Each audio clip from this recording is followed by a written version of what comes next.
বিশ্বজুড়ে রাসায়নিক দূষণ এখন মানবজাতি ও পরিবেশের জন্য জলবায়ু পরিবর্তনের মতোই ভয়াবহ হুমকিতে পরিণত হয়েছে। অথচ এই বিপদের বিষয়ে সচেতনতা ও পদক্ষেপ এখনও আশানুরূপ নয়।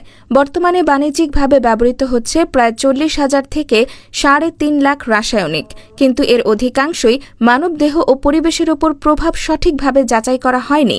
পানির বোতল, খাবার, প্রসাধনী, এমনকি ঘরের নিত্যপ্রয়োজনীয় জিনিসেও রয়েছে এসব রাসায়নিক।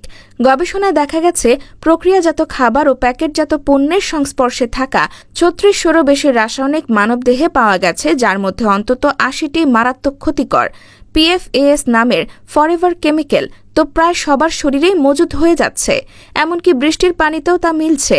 বিশ্ব স্বাস্থ্য সংস্থার মতে 90% মানুষ এমন বাতাসে শ্বাস নিচ্ছে যা দূষণের মাত্রা ছাড়িয়েছে।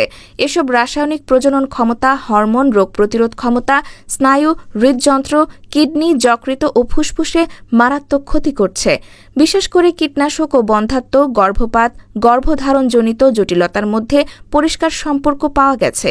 অনেক ক্ষতিকর রাসায়নিক অতি অল্প মাত্রাতেই ভয়ঙ্কর প্রতিক্রিয়া তৈরি করে, যা সাধারণ টেস্টে ধরা পড়ে না। গবেষণা সংস্থা DSV সতর্ক করে বলেছে, রাসায়নিক নিরাপত্তা ও জনস্বাস্থ্য রক্ষায় এখনই বড় পরিবর্তন প্রয়োজন।